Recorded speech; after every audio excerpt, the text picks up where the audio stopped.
Hey everyone, welcome to episode 91 of the Ceres podcast. I'm your host Stelios. I'm the founder and director of the World of Ceres. In this episode, I talked to Jim Cowie, co-owner of the Captains Galley seafood restaurant and Scrabster Seafood Bar and Takeaway in Scrabster, and Ashley Cowie, explorer, filmmaker, presenter and author. Jim's philosophy is using ultra-local seafood that's been landed into Scrabster Port. If it isn't there, he's not going to be sourcing it from anywhere else. Ashley is an explorer, filmmaker, presenter, as said earlier.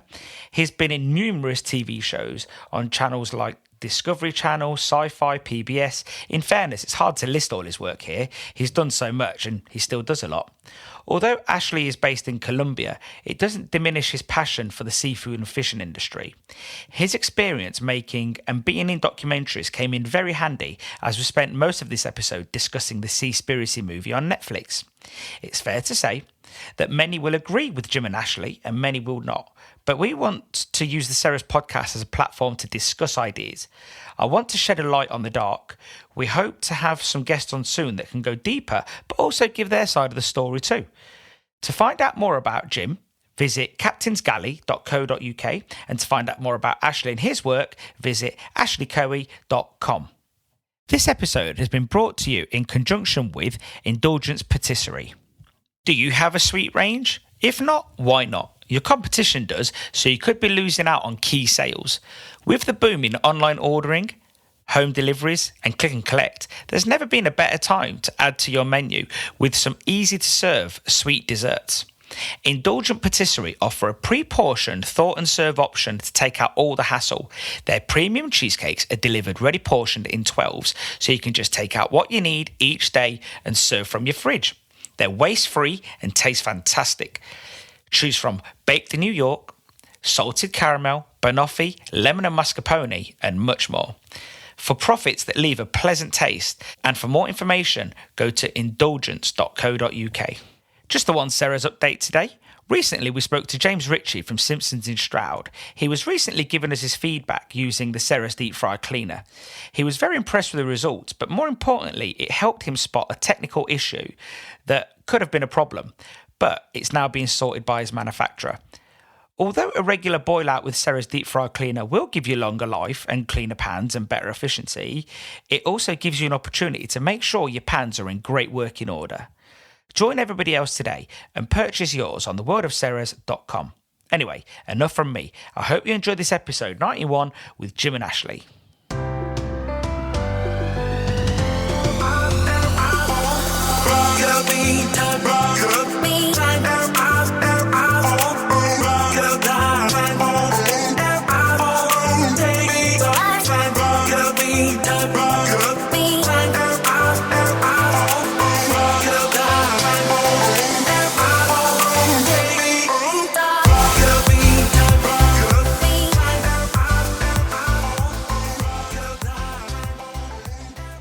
Hey guys, welcome to the Ceres podcast. Thanks for having us. Thank you. Not a problem. So, Jim, just tell us how you know Ashley. He's my boy, my wee boy, although he's bigger than me. He's bigger than you, eh? So, you two, there's a few thousand miles between us all at the moment because Jim's in Scrabster. Is that right, Jim? Yeah. Yeah. You're in Colombia. Whereabouts in Colombia are you, Ashley? I'm about an hour and a half north of Bogota. Okay. Yeah. And I don't know why, but I said this to Jim earlier. You've both got surprisingly good Wi-Fi. It's like I assume that I'm the only person with good Wi-Fi, so which is terrible, really. But so I was going to say there's a reason for that. There's less competition for the signal, isn't there? We're both rural. You're surrounded by how many million people? Yeah, it's true. There is quite a few people around me, but I do live in a small town, and luckily on my street, I'm probably one of 4 people that use the internet. Everyone else is just really old. You know, I said to my nephew said to my neighbor once, "Oh, do you have Google?" And he goes, "What's Google?" So that sort of tells. I'd love to meet that person and just go for lunch with them, maybe spend the night. Oh, mate, he's got so many great stories. You actually talk to your neighbours. It's amazing. Like, it's really good. I spoke to one of my fisherman friends. He's a skipper of a boat, and I said to him, I was coming at you, and just a different method of fishing he's got. And I says, how do you fancy appearing on a podcast? You have a lot to say, and I really enjoy when you come into Scrabster to land, I really enjoy catching up with you because you have a lot of good points to make. He says, what's a podcast? Oh, Ashley, I think it's worth explaining to you mine and your father's relationship, just briefly. So about 6 weeks ago, didn't even know who Jim was. That's all it's been. It's been a very quick relationship. So 6 weeks ago, I don't know who Jim is. Someone posted on Facebook about one of our products, an excellent review. So I'm reading it thinking, wow, this guy knows his stuff. So I add him on Facebook and think, you know what? I just want to thank the guy. Well, he's been really nice to me. It's like, I don't know him. All I know is bought some of our stuff and he's given us a glowing review. I think it's I think it's brilliant. I only got 40 quid to write the review for you, but never mind.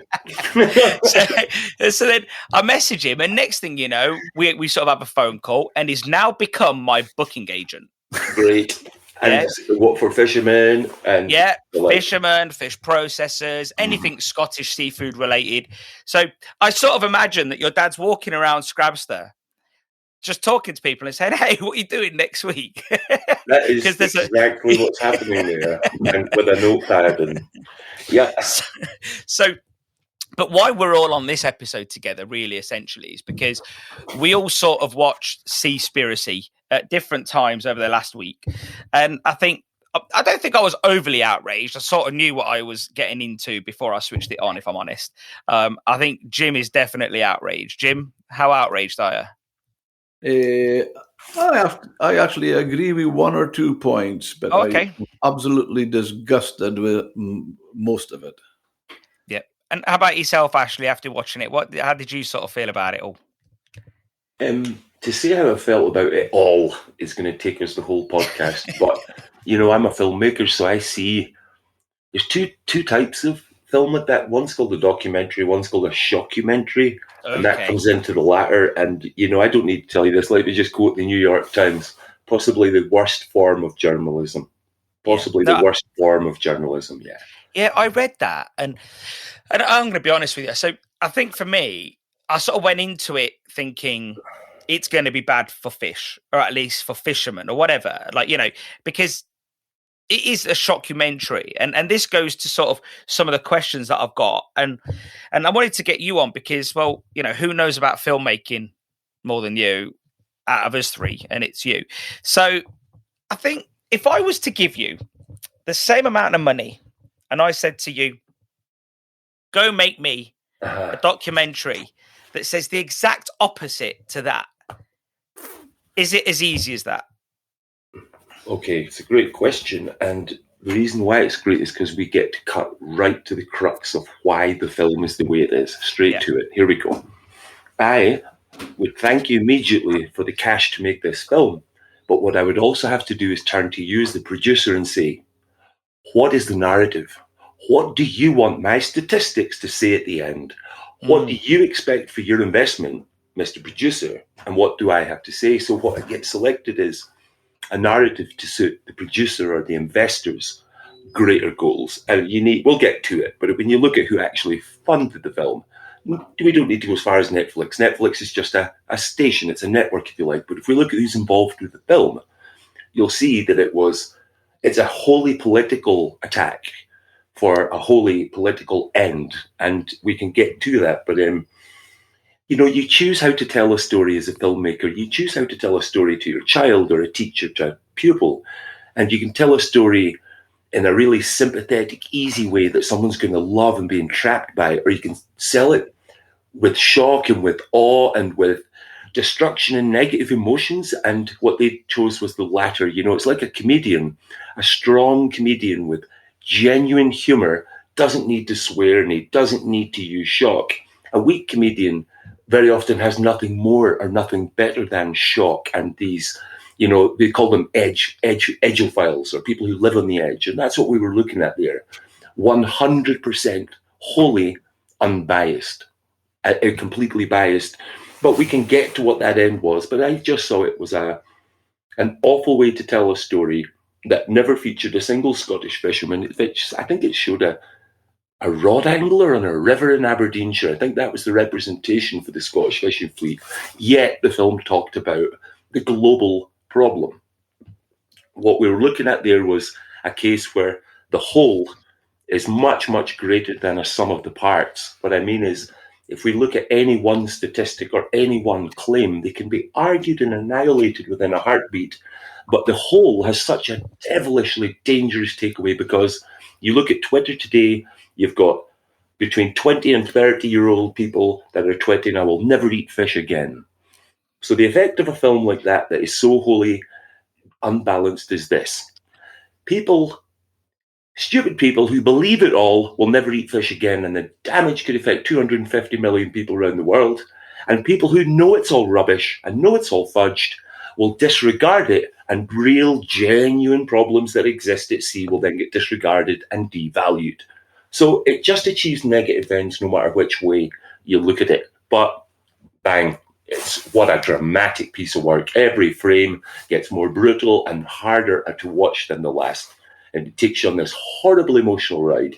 You get to the last 10 minutes, and it's called the relief at the end of the 10th story arc. And he relieves you by going, "Here's a solution." And we'll get to that in a little while, what the solution is. However, yeah, just a classic piece of horror movie making. That's what that was. It did have that edge about it. Mm-hmm. Like, how did you feel, Celios? How did you feel? Did you feel No, I was very intact of my emotions. I always am, to be fair. And I felt all the way through it, it was like watching the Blair Witch Project. It was like, it was like it's constantly tensing you. And I remember watching, actually, I felt exactly the same way. I watched all the Blair Witch Project and got to the end and thought, was that it? And I think this is the way I felt, because I think my suspicions were all along the way, they're trying to sell us the vegan message. And I know I've said that a bit early on. But we've got lots more to delve into. Yeah, we have to, because that there is a real, that's the why, which comes later. And I think, and so I'll let you jump in a second, Jim, actually, because I think one thing I just need to say before then is I think the bit that led me to believe that early on was when he was hiding at the tuna market, whispering at night.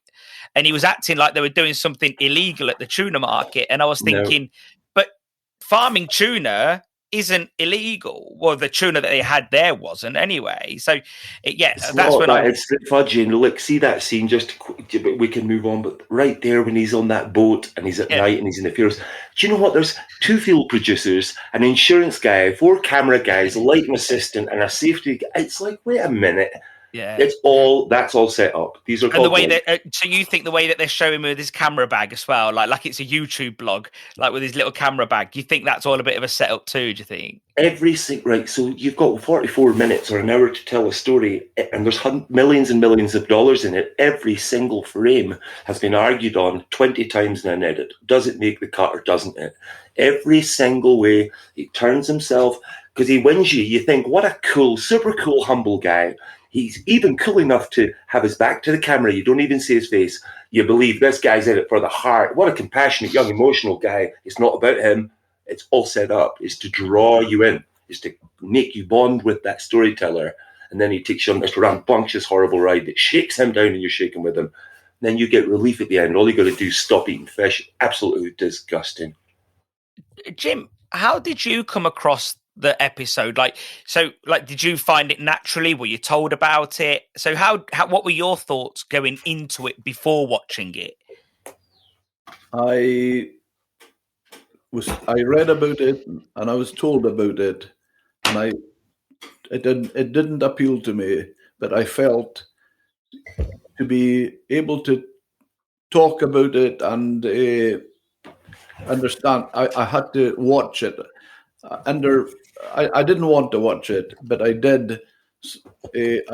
And when you're talking about how you felt, both of you felt afterwards, I have to say, as a Scottish fishing family, with my roots in the family, all my family in the fishing, my closest friends are fishermen. I kid you not, I felt insulted and attacked. Yeah, I think that's a fair. I can see why. With no background, with no backing whatsoever, no justification. Well, I guess if they wanted to justify it, they would reach out to all stakeholders, whether it was fishermen, whether it was MSC. I know they said they did, but again, it's the way they do it. They want this shock and awe, but if they're willing to sit down and have a proper conversation with people that are invested in the industry and have a really good, like, a dialogue, that would be a different story, wouldn't it? But they didn't really want a dialogue. They wanted the opportunity to wear someone down for 2 hours and then pick apart something stress they said or something they said on accident. And you could see that. The trouble you have is the success of their last film, you know. Yeah. I think it was 2012, was it Cowspiracy, where they revealed the atrocities of the beef industry. Every farmer in the world is a butcher. All of the people associated to the meat industry were, and guess what? Stop eating meat. And it was the seeding of this vegan movement, this progressive vegan wash that we're caught up in just now. And then along comes Seaspiracy. Now, there was a pitch meeting at Netflix, okay? You cannot go into a pitch meeting with Netflix execs and say, we're going to present a balanced story here. We're going to show the right and the wrongs, the good and the bad. They'll not even have a coffee with you. You've got to go in there and say, we've got a story. What's the takeaway? People should stop eating fish. My God, get that on. That's going to sell. This is about money. This is not about telling a story of fish. It's Cowspiracy one week, and then it's Seaspiracy the next. Meanwhile, the boats are still going in and out and catching their fish and dealing with all the social effect that comes from that kind of shite. Yeah. What is it the guy said? He said, I want, it's something at the beginning. He goes, I want to follow the money. Well, if we do the same thing, it takes us back to Netflix. It takes us back to millionaire producers. And look at the guy, Jeff Gold. What's his name? Coincidentally, Jim Greenbum. Okay. The capital investor. Okay, so he's the same guy that made, was it in excess of 200 million on a technology company, said when he's 21, I want to make as much money as quickly as possible so I can do good for the world. We got a greenwasher here, a do good or classico. So what this guy does is sets up this film, and he goes and gets another partner. He also has Ecotricity. He's a multi-millionaire eco businessman. They invest in Cowspiracy. They invest in this film. They also invest in the solutions that come at the end of the film, but we'll get to that later. But this is follow the money. You go straight to those two producers. You go further up, and you look at the people that were involved in the film. These are all massive, massive money organizations. And guess what? They're all charities, so they don't pay a halfpenny a tax like the fishermen that they're trying to crush. That's a fact. No, it's so true. It's so true. Jim, looking at you while we're talking, you look really like anxious and uncomfortable about what you're hearing. Like, and does it really, like, I know you felt... It's because it's coming from me and he doesn't know what's going to happen next. No, he genuinely looks annoyed about, not because we're talking, I mean, because of the topics that are being raised. And I think, and I've known you now 6 weeks, Jim, so, you know, you're like my only best friend. But, like, I do genuinely think that, you know, you from when I've spoken to you, you are very passionate about the seafood industry, and you know, you don't hide behind the issues. You know there's issues. You're happy to discuss the issues. I've spent an hour on the phone with you talking about different what was it, square netting or diamond netting, like, so you do take an interest, more than an interest, and if anything, this Seaspiracy is presented as with the perfect vehicle to get you on the podcast with, because I think there's a lot that people just don't understand. And also, talking about Twitter for a moment, I did have a look at Twitter, and because I deleted Twitter off my phone because it was just becoming too much. But, you know, it didn't take long for that generation of people who like it to start going after each other with racism claims and you name it. And I did find that would this maybe not help their cause a little bit? Yeah. Who's that question directed to? If you ask me, you're gonna have to turn the volume down. Best ask my father. I'm not in a position to answer it because I've deleted it off my phone. Social media, to me, I hope I'm not saying anything I can be taken legally for. Social media, to me, is becoming the gutter. Cesspit. I'm taking the worst out of people, not the best. It's taking the worst out of people. I believe. Can I chip on that? I think the social media that we use, like the mass media, like the Coca-Cola of social media. I think there's connoisseur wine social media started now. Platforms for people who want to talk long form and to show long form films unedited. People like you. We emailed you 2 nights ago and said, "How long's the thing?" I'm trying to think. Do I need to give this guy sound bites or long form? And the answer is, it's as long as it takes. Yeah. There is a new generation, but 99% of what we use social media for is just putrid. It's trash. Well, I think it's like weddings, all right? Weddings, I think, in Scotland are times when families come together to realise when they all went so far away in the first place. And every time I go onto social media, I look at these people I used to go to school with and go, it's wholly unnatural. I don't give a fucking hoot what you're doing just now, and I'm not afraid to say it. We didn't like each other in high school. Now I have to pretend to do now. I think my big problem with it as well was with Twitter especially is, and I'm not taking political sides or anything, because obviously I'm not American. I don't have a vote or say or anything. But when you hear things like Twitter saying to banning Trump and trying to silence him, and that, I just feel it's the people that decide that, not social media. It's the people. I think for me, I'm not a fan of Trump at all. That doesn't matter, though. No. And I'm not. And and to be fair, if we look at the British politics, I wasn't overly a fan of Corbyn. Yeah. But should he be silenced? Should anyone be silenced? No. And I think that sort of social media for me, it's someone like that for me, it's a bit of a town hall crier. Yeah. If I walk past the market square and he's doing a hear ye, shouting off something, I've got 2 choices. I can stand and watch and listen, or I can carry on walking to my destination. And that's how I view it. And, I can't walk past and say, I'm offended, and just keep going. So I do think... But that's what happens with the generation below us. We're looking at this we're talking about progressive politics where everything is about change. There's no longer men and women. There's a dissolvement of gender. We've got this entire breaking down of what is... Let's call it, traditions, things that we like to conserve. But do you dare say you're a conservative these days? And the trouble we've got with left, not liberal and not slightly left, but with extreme progressive politics is this. It's all about hashtags. It's such a hashtaggy soundbite culture. For example, 2 years ago, it was Me Too, all man bad. Last year it was Black Lives Matter, all white man bad. Then it was it's orange man bad. Guess what it is now? All fisherman bad. Yeah. It's just a load of shit. It's a movement. And guess what? You go to that Seaspiracy website and it goes, join our movement. And I love that because it's a self-confession of shallowness. Yeah. And movement means to move. It's in transition. It never gets anywhere. It moves out as quick as it comes in. And that's the danger.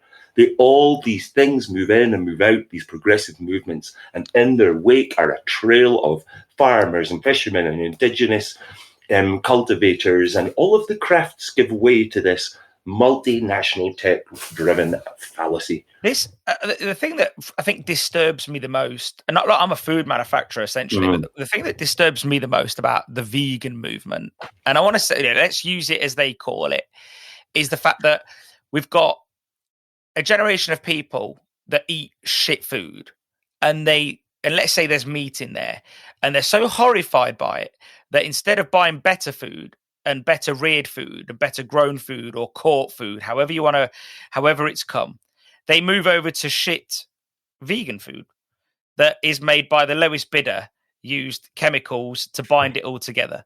Yeah. And I don't know if you guys have ever seen it, but I saw some grey mints in the supermarket recently and I thought it was out of date, but actually it was a vegan mint.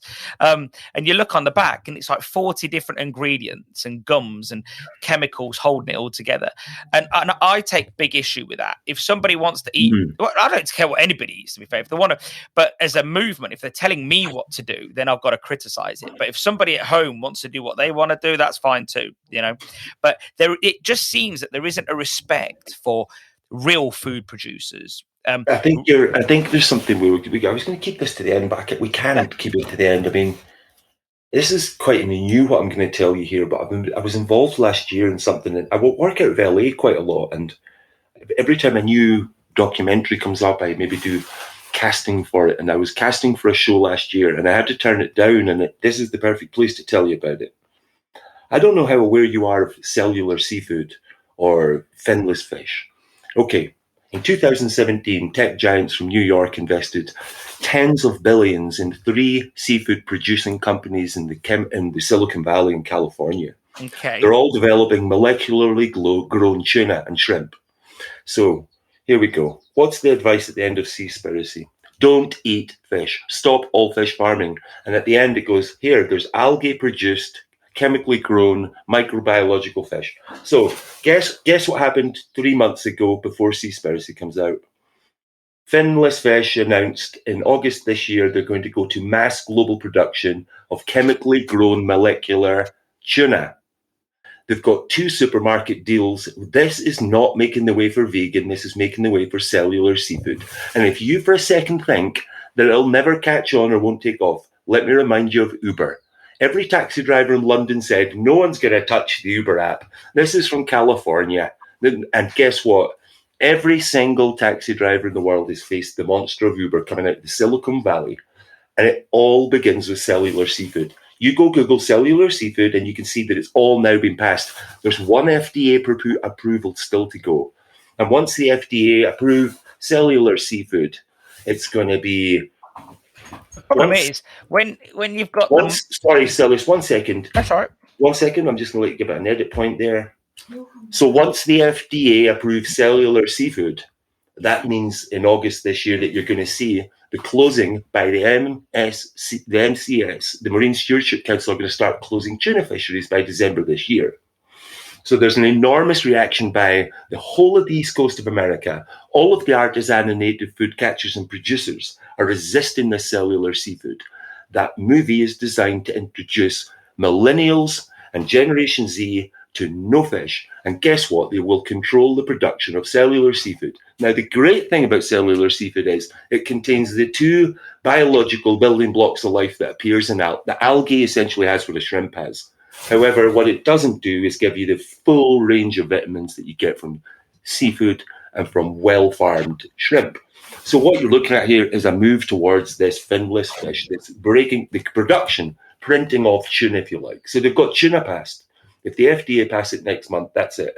You will not see dolphin-friendly tuna. It will be crushed, and you'll start to see cellular tuna, guaranteed 100% safe. We only had to kill 50 million people in the tuna industry for you to buy it.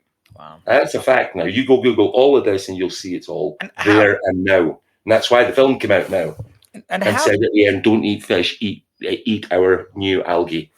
And how does a local fishing fleet or even a large fishing fleet, how do they go up against Silicon Valley? Billions and billions, to change people's minds. It's a nightmare. So you've seen it in every industry. Okay, you've seen it especially in the likes of transportation. That's the best one, where it was horses and carts for 300 years in London, let's say, where you've got professional horsemen who know how to change the shoes on the horse. They know how to change the carts, and they know how to get someone around London most efficiently. What we have here are fishermen around the UK. They know how to change the nets on their boats. They know where to go fishing. They know to see like a map in the back of their hand. Uber was a concept. Cellular fish is a concept. Uber, the 2 multinationals, the 2 biotechs that invested in Uber, one of them's in on finless fish, who are also featured at the end of this movie, remember. Eat our fish. So what you see is no care or compassion at all. You're going to have 20 directors at the top of a blue chip biotech in the Silicon Valley who are going to press a button saying, go. Tuna will be first. Second will be shrimp. And they will take over if not resisted. What's the way to resist? The way to resist is to do what taxi drivers did.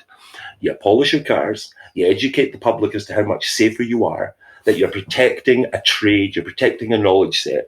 And you know what? You get these bespoke taxi companies now that have really, really cool drivers, bottles of water in the back, and it's about the British fishing industry or the world industry has to respond with professionality and with education, and to try and win the hearts of that public who's currently watching this shite on Netflix. They have to be more concerned with Indigenous and native fishermen, and not with this idea of globalization and being able to press a button and order a box of essentially computerized food. That's what the tuna is. The tuna is regarded as 66% organic, and pretty much the rest is electronic because it's been built with layers of printed molecules.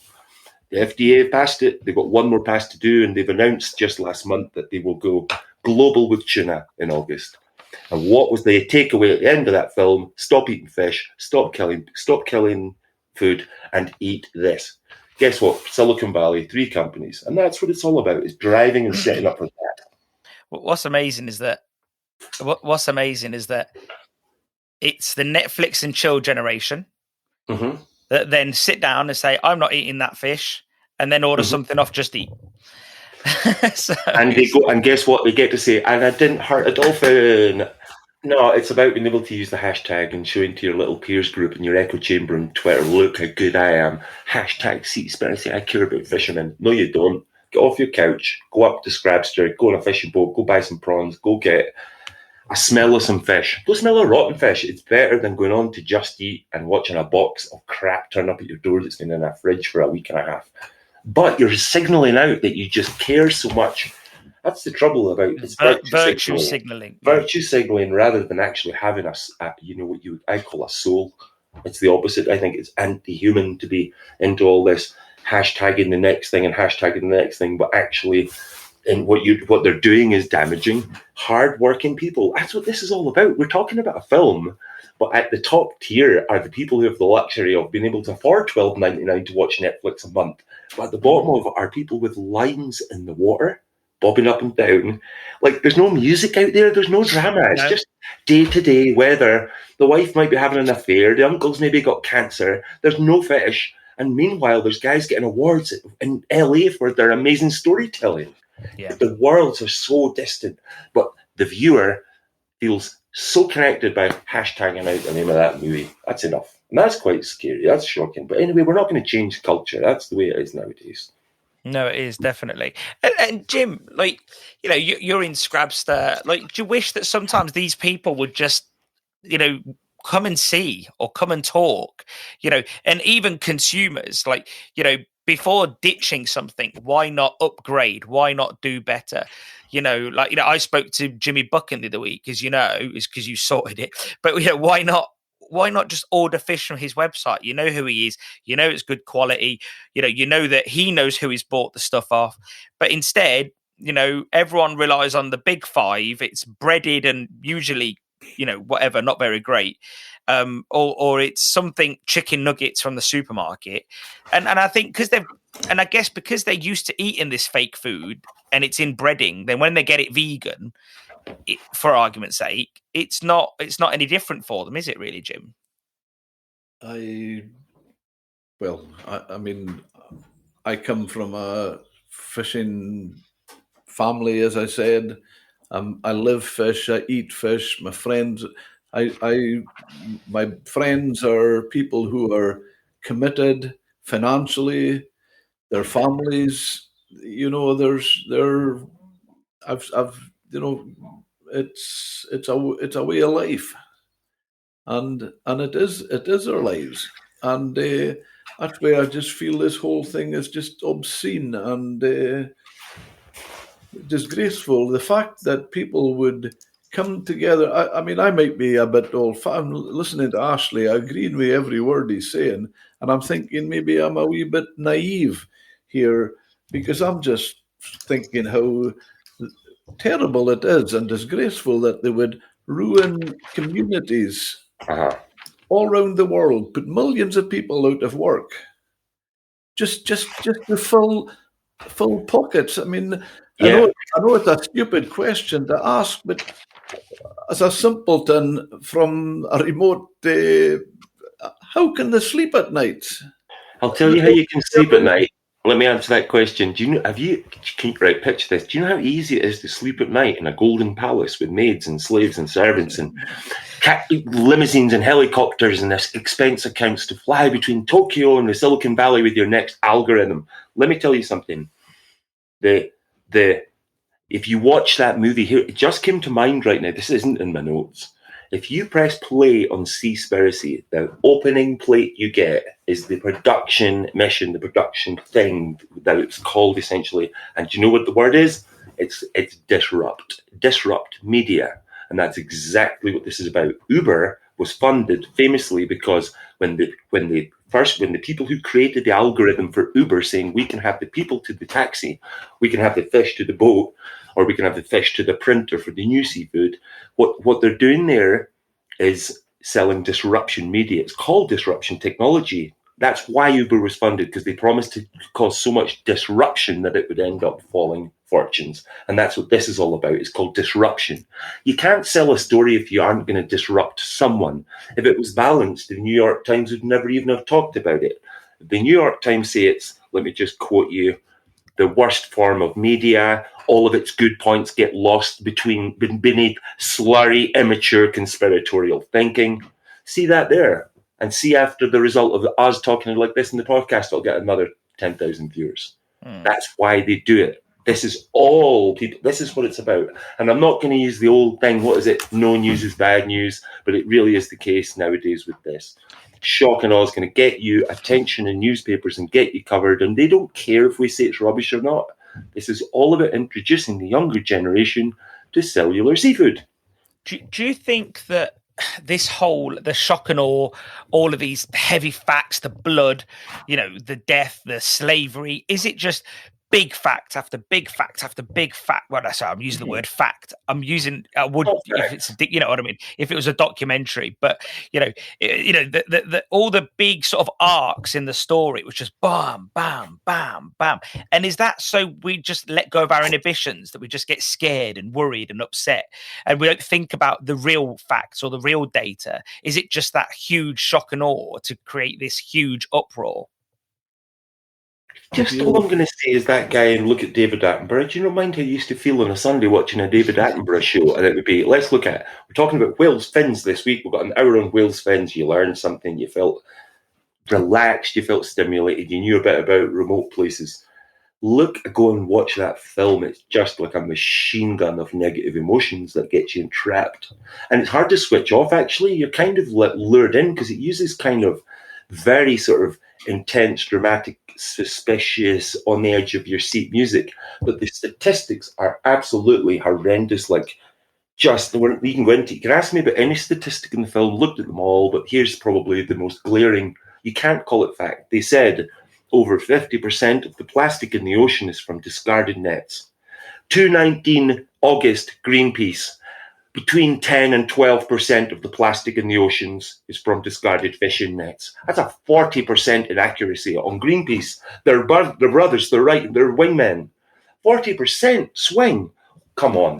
And guess what else there isn't anything available? Not one scientist in that movie gave one source for one paper, for one study to back up a single thing. They claim that 6% of the plastic found straws in the world that get caught up turtles' noses come from straws. So 6% of the plastic in the oceans are from straws. Guess what?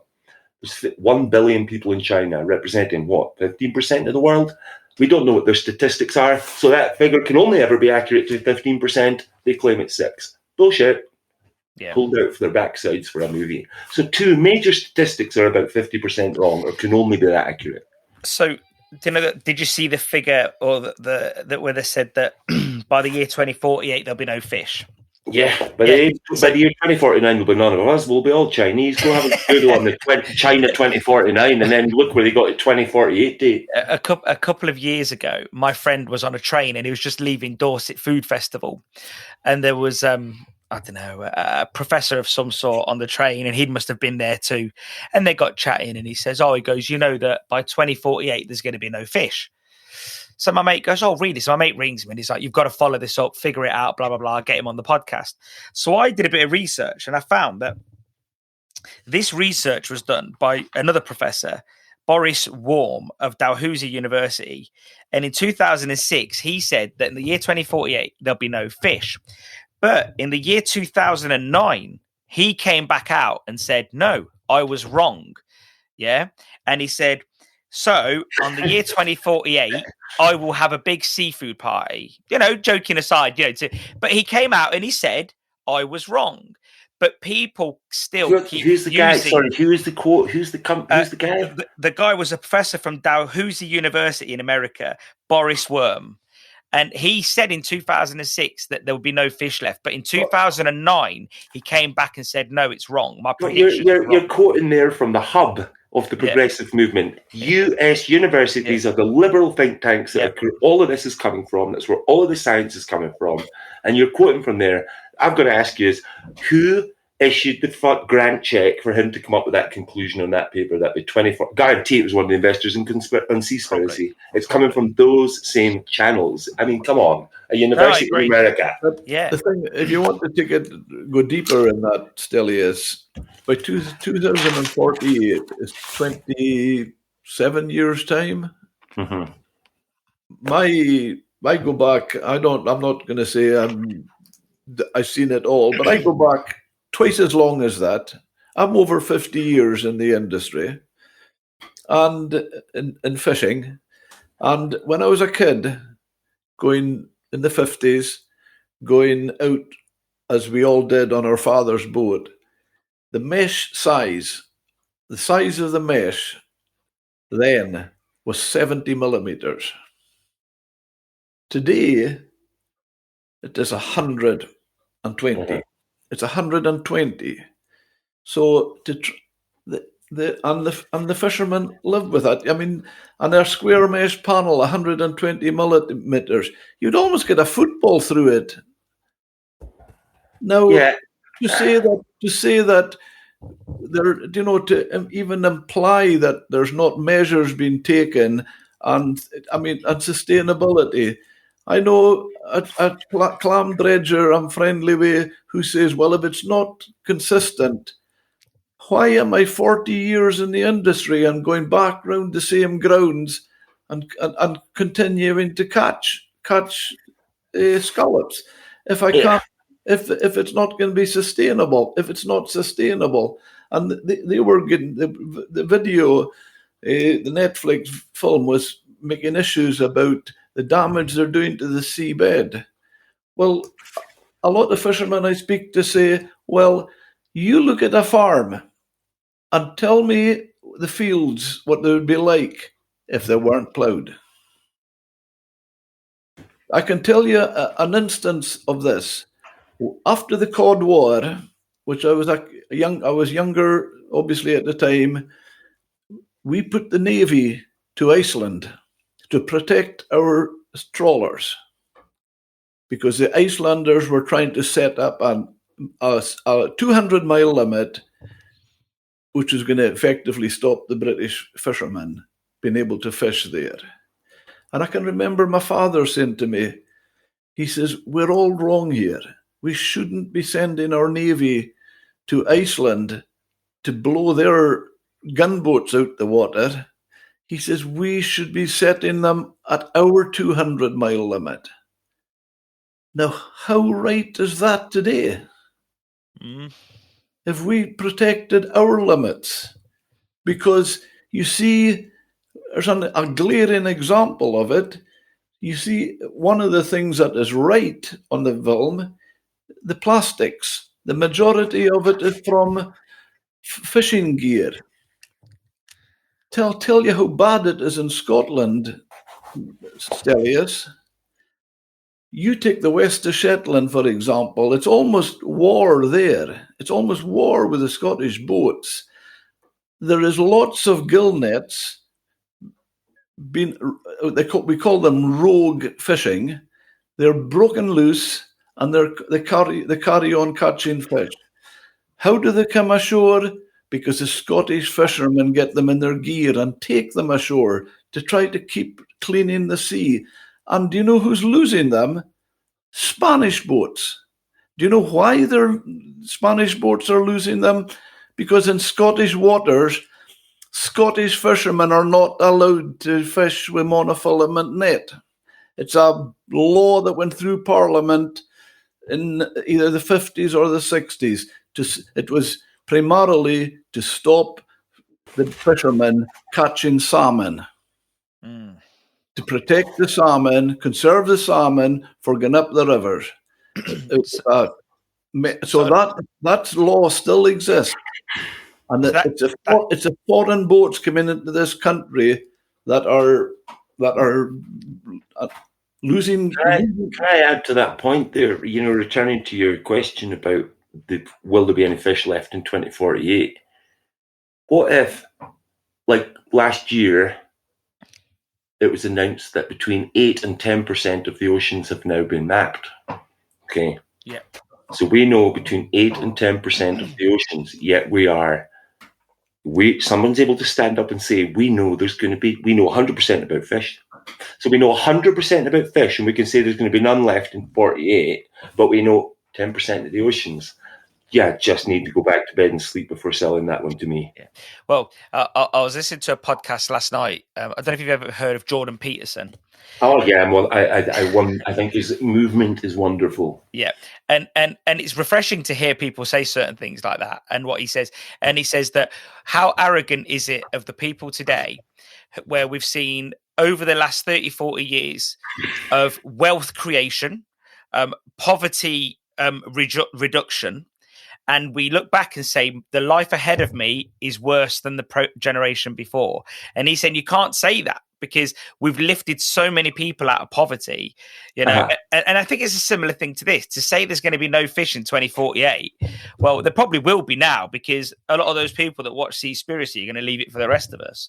I think it's going on with the plastics, as we talk about, which is right. And the situation now, we're not part of the EU any longer, so that gives us fantastic opportunities to change things for the positive. So it's not all bad news. But when we were part of it, so take our waters into the equation of the EU. Do you know how much sea life, sea mammals are killed every year? This is a Brussels figure, accepted and approved from Brussels. It's their statistics. How many three-creature turtles, seabirds, waders are killed every year in the EU waters due to two factors: long lines, line fishing, and gill net fishing. You can go and get the official figures. 500,000 every year. Wow. Are killed because they're caught in the gill net, or when the lines are going into the water, the hook's baited, and obviously the seabirds they're diving to get the bait, and they're hooked and taken down, and they're killed. We're accepting 500,000. Now, where's the friends, this so-called friends of where are they to stop that? Nobody tries to stop it.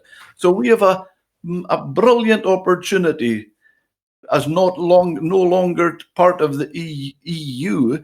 Why don't we get the UK now to ban all gill net fishing and long lines? So that there is, whether you know it or not, there's a movement just now in the East Coast of America that, as a wholehearted small community movement directly against the MSC. I'll send you some links to this when we're finished. What they're trying to do is this: they're trying to unite people to supermarkets, retail groups, retail sector groups to reject the MSC label and to support indigenous, self-imposed, responsible fishing schemes, and to give the local consumer an alternative to the supermarket option. or to the app option. And that's exactly what you're saying there, Dad. The idea that a group of scientists in the Silicon Valley can tell you, or from a university in wherever it was you just said there, Delaware, can tell us the future of the fish. No, the future of the fish will be determined by how much a fisherman has a part in that role, how much the fishing communities have a part in their own. And listen, my father, Dad told us about this. Did you call it the responsible fishing scheme, something that goes on up there? And that is an absolute direct alternative to the rubbish that comes from the label for the MSC, right? It's part of, absolutely, I can talk about it. It's a part of the whole concept. We're out of the EU. We have control ourselves. We can take control of our own waters and how we conserve the stocks. You know, there's a number with the MSC. Now, that is one area where I agree with that video, because the MSC to me is just a money-making organization that's got a hand in every pocket they can get their hand into. Mm-hmm. It's I might be a wee bit strong. No. Ashley's brother in Australia was running. He does a lot of jogging. He was running the other day there, and he came back, and it was damp, the weather, and he was round a lake, or as they would call it, we would call it a loch, and he picked up what do you call the leeches, and he was and sucking his blood, and that's how I see the MSC. They were fishermen. Fishermen are businessmen. Scottish fishermen now. There's been a massive change. When I was younger, we used to look up and respect Scottish fishermen. He is a good fisherman, meaning he is catching a lot of fish. The modern fisherman is a businessman. And the more successful boats are better because they're better businessmen, and they have a situation where they have to say, they're catching fish, they're landing it on the market. They want to get the best price to get a return on their investment, and get their crews' wages, the same as we all have to do running our business. So they put their fish on the market. A supermarket comes along and says, we can't buy your fish because you're not MSC approved. You haven't got chain of custody. So what do they have to do? They have to pay. They have to pay the blackmail. It's blackmail, because unless they pay, they don't get their fish. They don't get the same price for their fish. So that's something that we should do. So sorry, I'll just finish. What's happening now? They're still taking the money. The boats are still paying, but you tell me, Stelios, I know what's happening in Scotland and the UK in general. How many supermarkets have got fresh fish counters left? None of them. None. They're all closed. You go to a supermarket shelf or a deep freeze and get fish on the shelves or the deep freeze. I guarantee you it's either Icelandic or Norwegian. So it is shocking. It is shocking what they're getting away with. What would you say the difference is, even if it's just briefly, what are the differences between the responsible fishing scheme and the MSC accreditation then? Because a responsible fishing scheme, part of we'll look at it in a broader way, the way I see it as the opportunity, as I said, we're out of the EU, we have control of our own destiny, we can set our own quota regimes. And is that what the scheme does? The responsible fishing scheme goes. A fishing boat has to qualify to join it, and he has to get audited. And they go much, much further than the MSC before you get before you are allowed to join the scheme, because not only do they look at the care of the catch, how you are handling the catch, but also the welfare and how you're looking after your crew. Is And that a badge approved by supermarkets? Sorry? Like, is the responsible fishing scheme approved by supermarkets like the MSC is? It is a case of what I feel we need to take it to that stage. We as an industry, Yeah. it's industry-led, it's industry-driven. It's the same as you talked about Jimmy Buchan, Stelios, in his podcast. To me, that is the same thing. Jimmy was a fisherman. He's ashore now, and he's marketing. That, to me, is the future. The future, it's not the MSC holding a gun at your head. Pay me or you won't sell your fish. The industry between accreditation to the responsible fishing scheme with the Jimmy Buchans of this world on the marketing, there's so many things we can look at doing from a conservation point of view to make, in Iceland, as an example of the different measures. Now, Iceland are very successful at conserving their stocks and looking after their stocks. They police it very, very closely, but also, and they're monitoring, but also their quota year. The quota starts in September. Not the 1st of January. It starts in September. Do you know why?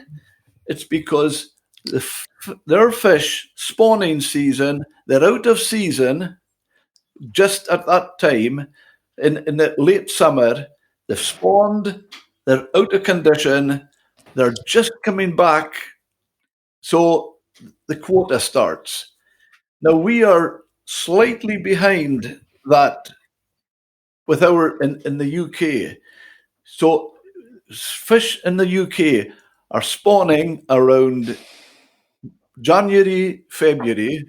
They are out of condition usually in March and part of April. If the government, the UK financial year starts on the 5th of April, doesn't it? Well, why can't the quota year start then? Yeah. Now, what's happening then, if fishing boats are running out of quota, they're running out of quota at the end of the year as the fish are spawning, and you're giving them a chance to recover and let the fish spawn, and there's more. The young are getting a chance to. They're not getting caught. They're getting a chance to grow. Yeah. And the Icelanders reckon of all the measures they took, that is the biggest single factor in the success of their stocks. Now we have an opportunity to do that now. So I'm sorry, I go back. When I say I was at a broad brush, I know, but the responsible fishing scheme to me is only part of the whole thing. What the bigger picture is, the industry takes control of itself. And on that note, Ceres, so my dad's giving you that there, going back to what you're saying there, the prime difference between the two, all right? So it's easy, it's quite predictable to hear my father after a lifetime in the fish industry talking bad on something like the MSC. But to put what he's saying there in perfect focus, I want to just think of what he just said there about fishermen administering their own waters, and listen to this. So this is May 2020. It's a quote by Frederick Lamanach, the scientific director from Bloom Association. He's the chair of the advisory committee for the International Council for the Exploration of the Sea. Last year, he published this. After a full and exhaustive investigation of the ethics of the MSC, we no longer believe in the MSC. We had faith in the past, but it has drifted too far and is non-recoverable. The MSC has become a direct obstacle to sustainable fishing in the world. Serving as a marketing shield for the world's industrial fishers, the MSC directly damages fishing communities. At a time when citizens are determined more than ever to support their local communities, can we please advise and urge retailers around the world to turn their backs on and deny the grip of the MSC and set up your own restrictive, sustainable, local systems and projects? This is the highest authority of the Bloom Associate, an NGO, saying to supermarkets, say no to the MSC, because guess what? It came from Walmart. 2006, Walmart turned around and said, if we're going to approve that every single fish in Walmart in America is going to be MSC approved. And they announced it in August that year. And within 6 months, every retailer in the States was MSC. And guess what? The institution set up, therefore, to take membership from the highest payers. When it was set up in 1997, 7% of the MSC's income was taken in by membership, right? By people buying the logo. Guess what? 56% last year. Half their income is off the poor guy trying to get the approval to be an MSC vote or a register. It's horrible. So what would so the alternative for you guys is a localized sort of. That's what my dad's saying. Fishermen managing their own. But really. To be devil's advocate, many would say that that's not a good idea, because who would, due diligence? How can you trust the people that are meant to be catching it? So we're better off with the execs than Chelsea. That's what we're better off with. That probably not. But no, I'm just trying to see the flip side. What? And the answer to that, Stelly, is the industry is, even now, Scottish fishermen, they're heavily policed and monitored. There's quotas set. They have satellite monitoring. The authorities know at any point in the day or night. Cameras on the boats. Exactly where they are. They have cameras on board. The fisheries, Marine Scotland, as they're called, they can sit in their office in Edinburgh and see round the decks and the nets as the nets come in of fishing boats. Yeah, I think my dad's pointing something out there, although he's not saying it. What the problem is, we're now dragged in and focusing on what Scottish fishermen are doing as if there's some kind of ethical problem with them. No, they were sort of embroiled in the broad sweeping crap that came out on that film. The trouble does exist. Let's be honest. There are cases of slavery in China and Thailand and these less developed countries. But guess what? That's not fishermen is the problem. That is governments, corrupt and bent governments that cannot police their own industries, not fishermen. That's wrong. It's bad fishermen that are allowed to get away with murder. Well, I don't think it's fair to even talk about Scottish fishermen in the same context as the people presented in that film. When I watched it, sorry to interject. When I watched it, I didn't recognise the Scottish. I didn't recognise that they were alike anywhere. Mm-hmm. There was no likeness for me anywhere. There was just nothing. Dad, yesterday on Instagram, right? We've got an Instagram account, as you would imagine, and one of the fishermen of the Caledonia 3, his name is Steve Clark, Dad. Stephen Clark, yeah, good friend. He posted a picture, and he's got this tiny. Steve's like a big burly fisherman. And he's got this tiny wee dog, and he's taking a picture on Instagram of his dog getting this big bowl of like a gourmet Sunday dish, and I was going to repost it and say, hashtag Seaspiracy, another fisherman abusing an animal. No, I think what I'd probably like to see, and I've always spoke about this, especially in the UK, we rely on just the basic. We rely on 5 species, and yet we've got all these species of seafood all around the coast, and yet we only eat 5. A few of them are imported. And I just don't think that's sustainable or responsible. And I've said for a long time, it'd be nice to see restaurants, hotels, fish and chip shops, pubs, consumers try different seafood. That's because I just think it's just an absolute shame that we've got, Stelios, when obviously with the seafood restaurant, the Captains Galley, I'm not plugging it just now. I'm answering your question. It's fine if you do. You're allowed. And it's on. No, he isn't plugging it, but it's on the Harbour Scrabster 084789444. I don't feel my role here is promoting my own business. I'm talking I'm trying to talk for the fishing industry, for the Scottish fishing industry.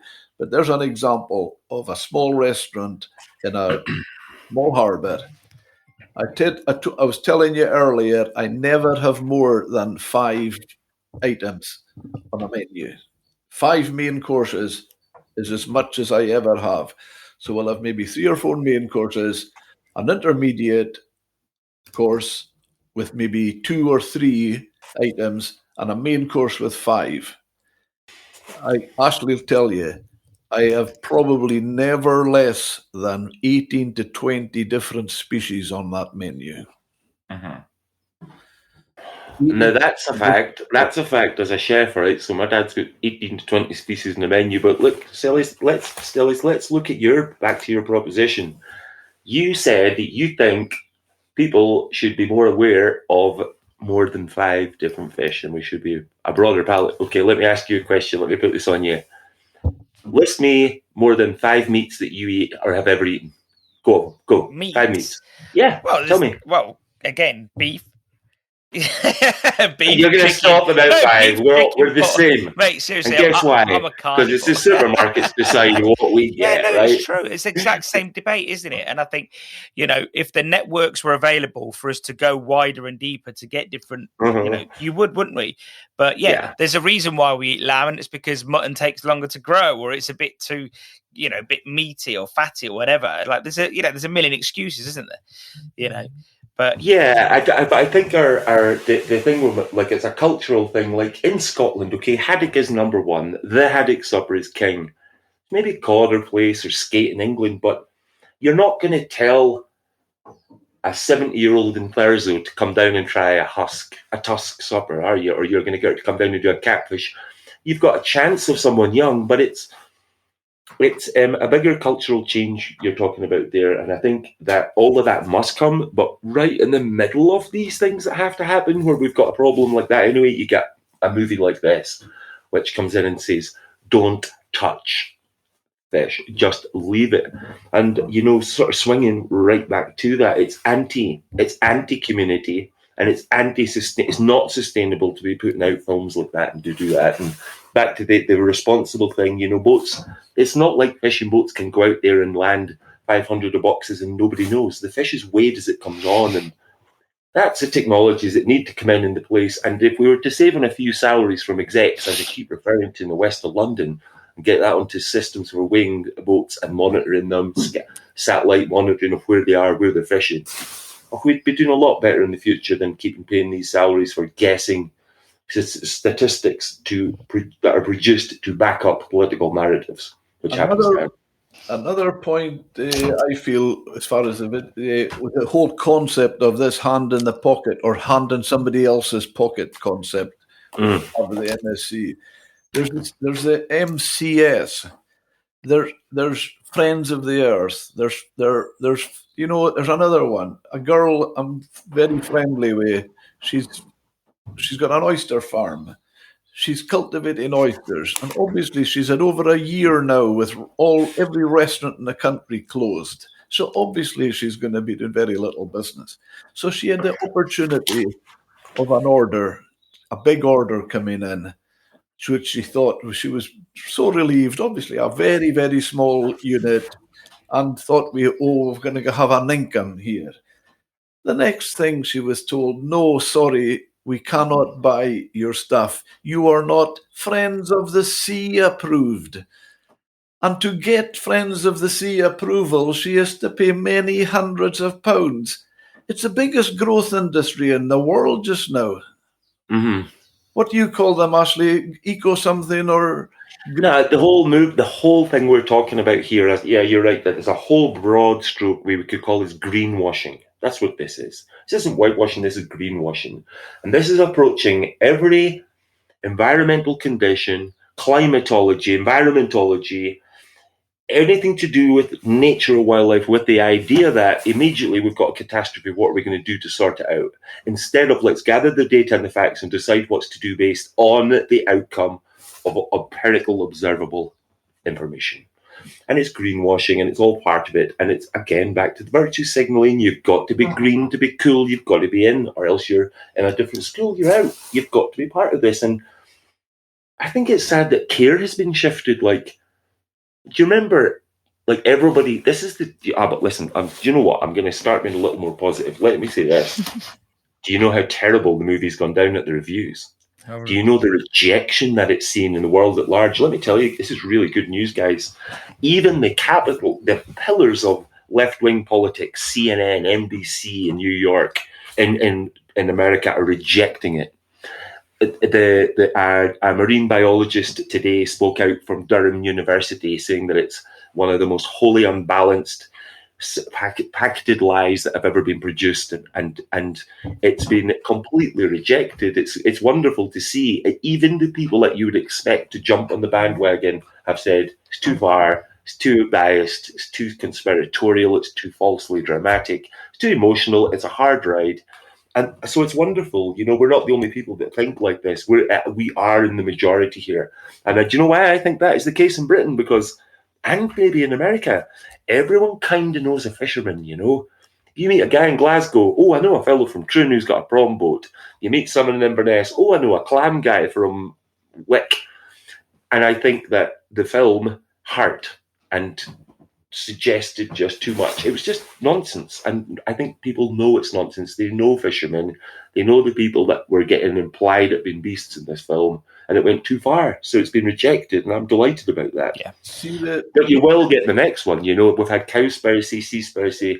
In 12 years, it'll be Algae-spiracy, where another crowd will be telling you, do not eat man-made seafood. You've got to start fishing for tuna, you know? Well, that's a good point. That's a good point. There's 2 points I would like to take forward there, Sally, that Ashley mentioned. But man-made seafood is fish farming. Now, one of the questions you asked was about the salmon farming, Stelios. Yeah. And, you know, because the way they go on about it, is there any avoiding these issues with sea lice?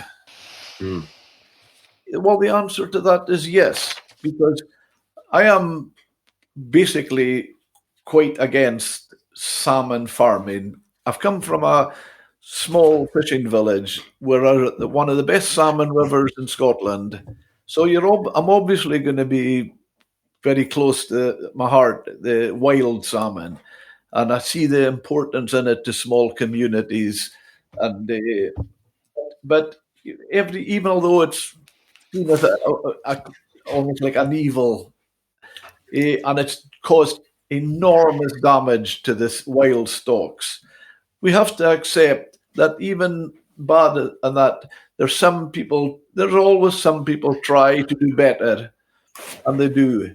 Now, in Orkney, in Westray, they have it's under the tag of organic salmon, and they've got the stage where they've got their cages, the current is so strong.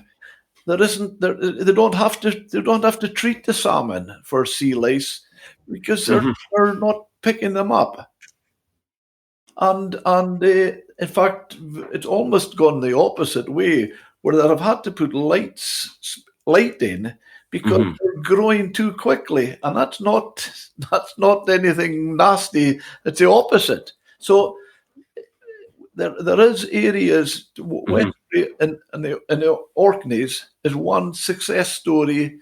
And so there is success. So there is, yeah. Because that's what I was wondering. It couldn't all be bad. You know what I mean? It couldn't. On the whole fish, another thing that comes to mind with me going back to the film as well. We talked about the MCS. Well, there's the MCS, Marine Conservation Society. Now, I've been what we call a so-called advisor to them for many years. And every so often I get an email and they say, can you update us on your findings and your thoughts and whatnot? And every time I get the chance, I plug an issue. and it doesn't make one jot of difference. Now, they're at, as Ashley said earlier, they're another charitable organisation who pay tax and that. But if you look on their website, monkfish or anglerfish, it's the whole concept to me is so wrong. They have a traffic light system: red, amber, green. Red, you do not touch. Amber, eat in moderation. And green, you are free to go. The stocks are in good health. Now, anybody with a Scooby on fishing, the fishing industry knows that it's far too complex an issue to take down to 3 colors. Here's a couple of examples. They have monkfish is the only way they advise to eat monkfish if it's been, believe it or not, if it's been gill net caught. Wow. Because it is mature and it has reached an age where it is matured, and that's the one that there's one lot talking about plastics in the sea and another one telling you, encouraging you to eat it. Yeah. It's bonkers. Yeah, it's hypocrisy. So and then you get the Faroese situation, which I class that, when I said earlier, I feel it's insulting, an attack. I include the Faroes in that because I've done a lot of business in the Faroe Islands. Ashley will tell you, 20 years or more, I was the first person to actually take Faroese fishing boats into Scrabster, land their fish and sell it in the UK. And I got to know them, and I still have many good friends in the Faroes. They're lovely, lovely people, and they're so they look after them their own. They're very responsible, and what the things that shouted out loudest to me on the points about the Faroe Islands is what they didn't say. Not what they showed or what they said, it's what they didn't say. Now, going back to what my point was, when I was a kid, the 70 mil cod end, 70 mil mesh size in the cod end is now 120. In the Faroe Islands, it's 135. Wow. You could put your head through a mesh in a Faroese net. So they're very, very conscious of conservation. And when it comes to the grind, which they talk about with the pilot whales, it's all, as you said earlier, Stelios, all you see is the blood and the dun dun dun and the music and the sensationalism and that. Yeah. You talk to any Faroese person, I know from being there and witnessing it, apart from the fact that I feel they are lovely, lovely people and they've been so insulted, the guy, the Sea Shepherd, Paul Watson, and they finish up by saying, and we are going to Faroes now. And I thought to myself, watching the film, the Sea Shepherd might go to Faroes, but Paul Watson won't. Because Paul Watson's got a warrant for his arrest for law-breaking in the Faroe Islands. Oh, really? Now, and what the Faroe Island people say is, why do they show the worst parts of what we do with pilot whales, not the best? But what we would like to see is that part of the movie is Paul Watson in his ranch farming, and he's got his own private ranch and farms in America and in other parts of the world. We don't see anything like that. He's a billionaire. That's exactly it. You're exactly it. What we're dealing with here is billionaire class. The grind, as it's called, the pilot whales, yes, it doesn't look nice, and you wouldn't want your child standing watching. But it's been going on for thousands of years. It's sustainable. This idea that they just kill everything they see is not anything close to reality, and they have monitors. Some of the whales they catch, they actually have monitors on them, so they can watch them and see them. They know where they are, to try to understand where they go, how deep they go. And now the suspicious mind might say that is so that they know where they are, they can go and catch them anytime they want. That is not the reality. But with the reality, and you asked a question, Stelios, earlier about were they eaten. That was the point. Yeah. Every part of them is eaten, but only 1% is sold. The head of wherever they're doing it, who's ever the head of the cull, the grind, he gets 1% what he can sell. The 99% is cut up and distributed around the whole community. You could be an old age pensioner living on your own. You get your share. Yeah. That's yeah. I think you're 100% right, but to cover you, Dad, because there's something that I think everything here is absolutely so important, but to add to that and to save you up here, what you're not doing here is agreeing with the bloodfest that we saw in that film, but you have to disregard what we saw in that film, because essentially they take 5 whales a year, and as my father's saying, not only are all of the whale eaten, they very carefully select only the fattest, best conditioned whales. The people are getting wonderful quality, pure foods without having gone through a supermarket first. And I think that's so important to speak for the Faroe people to say this. What you saw happening in that bay there is exactly what happens in every abattoir in the world with the curtain lifted. They're taking 5 whales a year, not 5 billion chickens and cows. Now, the solution, what that film says, is stop eating animals. That's no solution. That's ridiculous. We didn't come from the caves to hear over 200,000 years of avoiding animals. The Faroese reckon that the Faroese say there is more CO2 emissions from cattle farming than there is from the whale kill. What's that?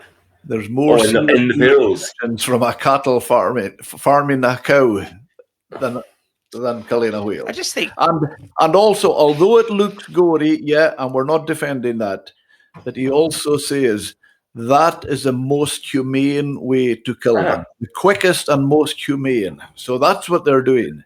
I'll tell you something else. Can we ask something? This has just come in, and I'm getting annoyed when I even think about how clear this is. The question that should be put is this: you've got a problem with thousands of years of tradition happening on a remote Arctic circled island, and an island in the north you've got a problem with. However, you're fine to see Shamu the whale locked in a tank in SeaWorld and Epcot and all these crappy money-making fairgrounds for sea life all over America. Institutional torture of whales. That's fine. I would good with that, cute. But the Faroes aren't allowed to do their bit. That's cute. It's a long-term torture compared to a short-term, honourable, quick death having been selected as a whale. One thing they mentioned in the grind was that he said, well, 1 minute, he goes, it's 2,000 chickens versus 1 whale or 1 dolphin, and that struck me. But again, their answer is don't eat dolphin, don't eat chicken, don't eat anything. But there's a big thing that they feel nobody in that film, of course, would have got the space task. But if I had the director and the producers in my room right now, I'd love to say to them is, you missed something out in your film, because you know what, whales, dolphins and turtles and all of these fish species, they get a lot of them in different parts of the world are under quite a lot of pressure from humans. But you know who else really, really gets hurt? What else gets really damaged when you start to close down fisheries? Human beings, 250 million humans around the world working in remote fishing industries. That's who gets damaged when you start closing down fisheries as well. What did you think about their point about they were talking about the European Union that allows longliners to go into like the Somalia waters. Yeah, I've got one thing to say about that. Go on, I've got to show you. go Did you for it. see? Go on. Did you see that they have a globe? They have a graphic. They got the graphic artist in, and they show a globe, and they start wrapping barbed wire around it. And it doesn't matter what the number is. Let's just hypothetically say they went, and every year there is enough long line laid to wrap around the world 500 times, and they go. Right. Any fisherman knows that if you're in a boat and you're sailing around the world, right, you got to go around Africa, down around India, south. You've got to come up around 4 continents, 5 continents, and back. It's going to take you about 80,000 miles, 80,000 kilometers by boat around the globe.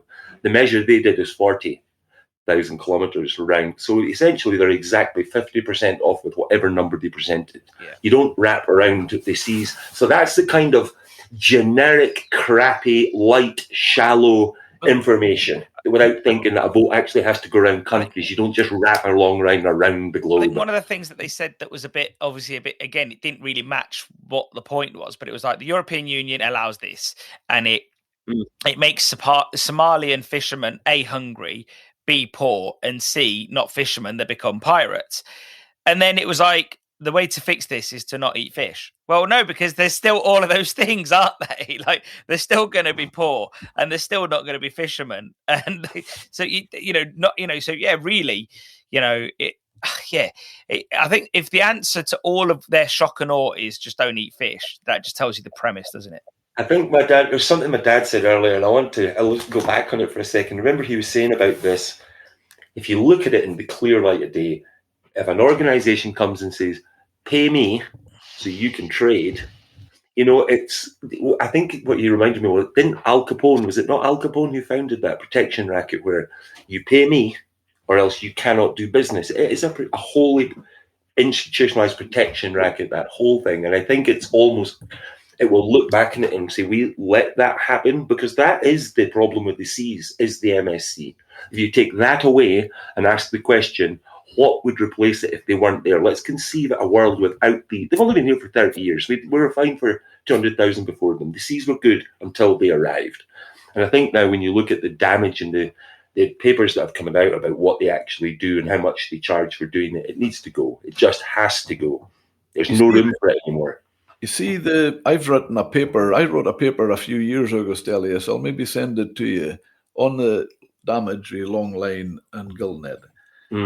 And do you know the reality, which shows just another con at the MSCR, and it mentions it in one of the other small parts in the film that I agreed with, when they say about dolphin-friendly tuna. You know that 90% of the tuna eaten, mostly tender nut, is what do you call it? Not bluefin, but skipjack. Albacore. Skipjack. Yeah. Do you know that skipjack and dolphins don't swim together? So it's an absolute fallacy. They don't swim together. Skipjack and dolphins and porpoises do not swim anywhere close to it. 100%. So what did they do? Someone at a labeling or the MSC just went, everyone loves a dolphin, dolphin friendly. See if it wouldn't make any effect, right? Would it, if you said, I only buy crab friendly tuna? We don't care about a crab, but we love the cartoon dolphin, so dolphin friendly tuna. Your dad's right. It's an absolute fallacy. It's a sales signal. Regarding their figures, let's say, because I don't want to say facts, but regarding their figures on the bycatch and them lifting like dolphins, hammerhead sharks, normal sharks, like with, let's say, I think they did reference Iceland. What's your knowledge about that, Jim? About what? About the bycatch when they're lifting. Let's say they got a long liner and it's in, because they used Iceland as an example. So let's assume it's haddock. So if they're lifting a load of haddock and they're lifting a shark with it, what's usually the process at that point? Well, it'll be killed. It'll be dead. Yeah, it will be dead. When a shark comes up, its swim bladder bursts, so it can't dive back down again. Essentially, if it's taken up quick. Okay. And in the shark's case. Okay, I didn't But know that. also the offensive thing that they mention as well, which is absolutely disgusting and would be abhorrent and so disrespectful towards the Faroese and other nations when they talk about pest control. That is. So is it not pest control? How would you describe it? It's not. They're catching whales to eat them, and they feed their communities. They don't even sell them. So one question that I've been sort of like brewing, and I mentioned it to you earlier, is what right does any country have to say to any other country what they shouldn't eat? Or should eat? Okay, I've got an answer to that. I know, and it goes against me with everything we're saying, but for that one, you've got to consider, because the sea is all joined up. That's why. The sea is all joined up. Just because a country says what's good there, we can't draw an imaginary line and say all the fish they've applied to this law, and then 1 foot over the line in this country it's different. No, there has to be some kind of global strategy in some sense. So we have a right to share information and studies and whatnot. We certainly don't have the right as for essentially institutions to stand in the middle and fudge all that information and data. One of the other points that you made there, you asked about Stelios, and it takes in a few of the subject we've talked about. And when you say about almost like pest control, it's not. It's the first time I've ever heard anything in the industry being described as that. I think it's just disgusting. But one of the problems we do have when they talk about bycatch and things like that is, the whole thing, the whole subject would come under one title, you could say, conservation. It's to conserve stocks. Now, and this is a reason why I think it's important, but also why I think the MCS and that is and you can't do it by species like they tried to do, and it's nothing to do with conserving, it's nothing to do with conservation. It's all about money. There's a situation where you could just say for mesh size. One of the problems we have just now, in fact, one of the guys, he was on social media only yesterday about it, and you can ask him about it. Peter Bruce, very good friend of mine, Peter, very successful fisherman and well respected. He was making a point yesterday that he has never seen, and this is not a scientist or we are scientists. Sorry, he's never what? Eh? Could you repeat that at all? He never. Sorry, Pete. You tell me from Peter. It all screwed up there. It went wobbly. What did you say? I said. Sorry, that he was a good friend of mine. He's well respected. Well respected. You said he'd never seen something, and then it went. I missed it. He has never seen as many. No, well, I thought I was going to qualify it. He's still an active fisherman. So we're not talking about a scientist reading a book or somebody who learned it from a book. We're a successful fisherman actively doing exactly that. And he was making a point yesterday about he's fishing the North Sea and he's never seen so much whiting. Now, whiting, I'll tell you, whiting is a fish that a mature whiting, just say a 5-year-old whiting, will be about half the size of a 5-year-old cod. So, and that's fine. They're swimming together. The problem is you put a mesh size that allows immature cod to escape, and you're allowing mature whiting to escape. Now, whiting is a predator stock. And that is one of the big issues. And I feel with the whole concept of what some of this bodies, charitable organizations, because they're not conservation minded, but what they're going to do is they're going to fill the sea of predator stocks. Yep. And the danger with the predator stock still is, do you know where that goes? Is if you take out an apex predator, okay, the next predator down the chain. So take out the shark, the cod and the pollock, and the coley become the predator. They multiply so quick, they kill all the feeding for them. So what's their ultimate destiny? Extinction. Quick, right? So if you adjust the predator scale, you increase the pressure of food further down the predator triangle, and you encourage the dissolution and extinction of fish by trying to do the right thing, as my dad says. It's just... It's too complex. It's too complex. You know, and it's important, and it needs studying, and it needs to be controlled. But and also, this is a very, very big world, and we have to be careful when we talk about stocks, because, well, I think you told me, Dad, years ago that this idea that the cod fisheries famously collapsed on the Grand Banks, the cod fisheries off the east coast of Canada, and, the boats were blamed for overfishing, but there was a lot to do with the fishing method. But as that fishery collapsed, in the same decade in the Barents Sea, there was an absolute abundance of cod. So fish stocks can move, and they can go through cycles and stop breeding for maybe decades, and we've not been monitoring them for that long. So I think the complexity of this entire subject absolutely warrants more than stop eating fish. Yeah. Right. Come on. I think that rises from it. Taking a stage further, that is one of the problems. Talking to fishermen, they feel they're not in agreement with the scientists, because they are fishing areas that they know they'll catch fish. And scientists and 10 years ago, they were fishing in a part of the sea. They were catching fish. There is no fish in that area now. So they move, and they get fish in other areas because fish do move. But the problem we have is the scientists, when they're monitoring the stocks, they keep going to the same area every time. And they'll say, the stocks are going down, the stocks are going down. They don't, so I'm not saying one's wrong and one's right, but they need to talk more with the people in the front line, that's there. And take sort of maybe just to quickly expand on that or illustrate it. That point there, my dad's saying, is the scientist starts a study and they go back to the same ground and monitor the fluctuations and then put out big sweeping reports. The same kind of thing happens there with the sorry, I've lost my train of thinking there. I've completely lost my train of thought. So you guys don't think there's any room for the likes of MSC, MCS, plastic, whatever, blah, blah, blah.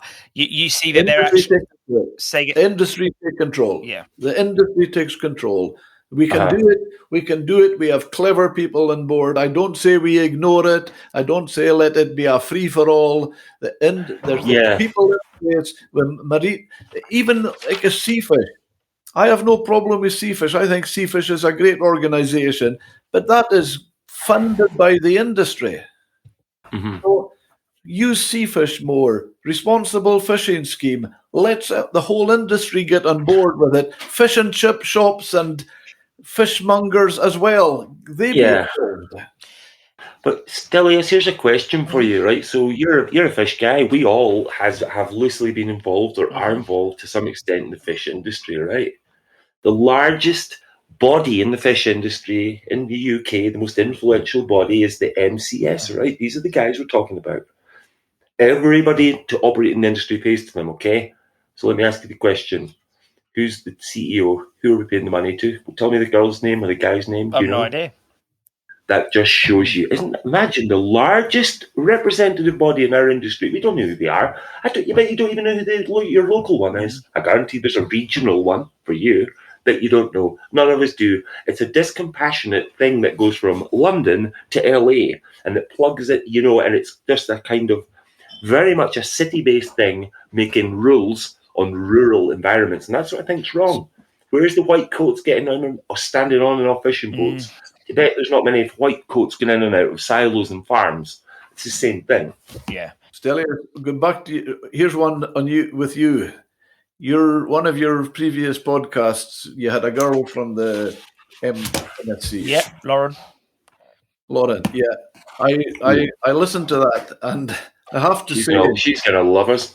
I'm not going to be personal. I'm not going to have a. No, we should have her all three of us and have her on too and get Well, a really good Barney Lauren going. is due to come back on very soon. I have no problem with that, but I felt at one stage when you were asking her about the scheme, and in fairness, you give her a question in. You didn't let her off light, and she made the comment, when you enter the program, and I'm sitting listening to the podcast, and I hear entering the program, and I honestly, I felt I went into a dark room, and as I was standing in the middle of the dark room, bang, and here's the door slams behind me, and I'm in the dark. I don't know where I am, and I don't know where I'm going or how I'm going. And that's what I felt when I heard about the program. Yeah, words like the program just shows you how it's all been so institutionalized. Like, I think Goebbels started a program for Jews. Remember in China, they offered Uyghur Muslims a program as well. Just get on that train there and we'll give you a program. It just shows you that it's something, it's like a false narrative. It just fits into this whole thing. So do you think like there's probably nothing that you agree with on when it comes to MSc or MCS? No, that's the trouble with this whole podcast. I was scared you're going to go there. There's my trouble. I was going to go there. Here's my trouble is I've got friends who work for them. Okay. I was in the Caribbean last year filming on San Andres and Providencia. It's a MSc managed turtle retreat. Our friend took us to an island that is owned by a really rich donor. He's a DJ from Ibiza, and he owns a turtle retreat, invested in it. And she works there. And I spent a day with her, and I was listening to her and watching her talking. And what I was doing was this. It was horrible. I was listening to her love, and her whole life is dedicated to turtles. She swims with them. She lifts them up beaches. She squeezes the eggs out of them. She camps over eggs and puts them back to the water. But she gets a check from the MCS every month. And I watched her and I felt kind of so sorry for her because she truly believes she's hit the ultimate and compassionate jobs working for the MCS. She isn't aware of any of the papers that have called them sham, corrupt, non-required. And so what you've got is probably here, the truth is, a vast majority of the people who work for these organizations are good people that truly believe they're doing the right thing. They've got nowhere else to work if they want to help turtles, for example. So back to what you said. To say there's nothing they do right would be just ridiculous. What they do right is they give space and jobs to a lot of good people who believe they're doing the right thing. But unfortunately, I think the whole setup is, not my words, the last report, Durham University will put the link to 19, a sham organisation that should have been ended about a decade ago to make way for true sustainable projects. Back to my dad's idea of the responsible fishing. So, that's the thing. So if we go a bit broader than Scotland, because I know after talking to Jimmy and so on that Scottish fishermen actually do pick up a lot of plastic rubbish, all sorts. Mm-hmm. What is there anyone actually doing anything about the rubbish or the plastic or the crap that's in the oceans across the globe? Is there any organisation or anybody doing it? I can. I'm sorry. I can talk for others. All I know is what you do locally. Yeah. I can speak on that, like plastic programs. I can say Scottish fishermen are very responsible when it comes to that. And if they catch it in their gear, which they do, they take it ashore. And the people, as I mentioned earlier, the European fishing boats fishing the west of Shetland and around that way, they never take them ashore. They never put them ashore. But when the Scottish fishermen get them, because they have to, not only are they clearing the sea of plastic, but they have to clear their own fishing grounds to try to make a living. Yeah. And I take it there's no, on net, there's no sort of, I don't know, I'm just trying to think, there's no badges or metal clamps or anything that shows who the owner of that net is there? So it is just literally a generic net, isn't it? So, yeah. Hey, I'll tell you what, though, guys, we've got to, we've got to buy and slat. 2014, Boyne Slat was a 20-year-old Norwegian. He patented a plastic sea hoover.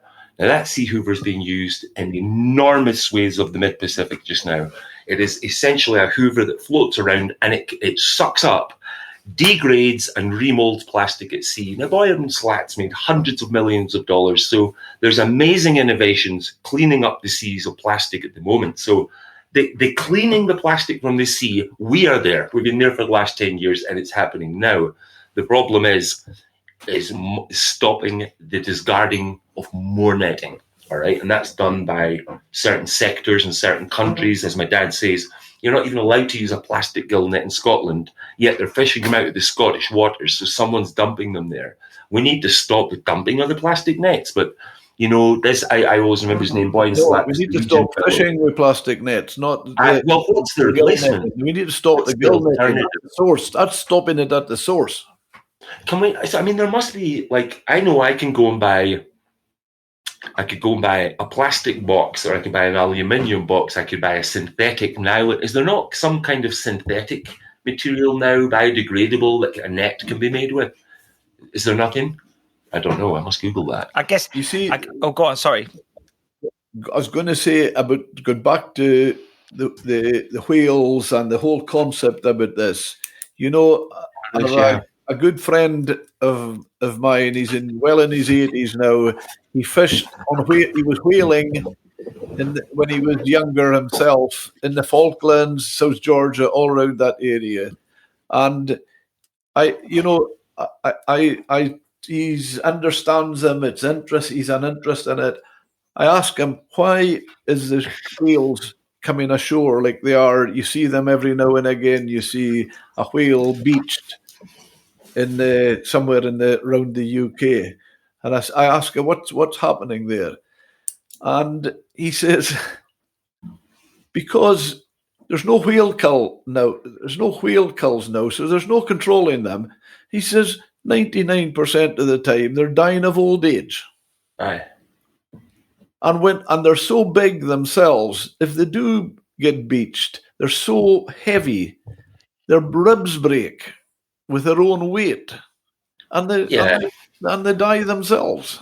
And there's a massive weight of evidence now to show that the military, with the amount of sonar and underwater communications that they're using, they're distorting the whales' migrational patterns. There's no question the military are screwing the sonar mapping of these whale cultures, and they're getting washed ashore in Australia and New Zealand, all the way up the north as well.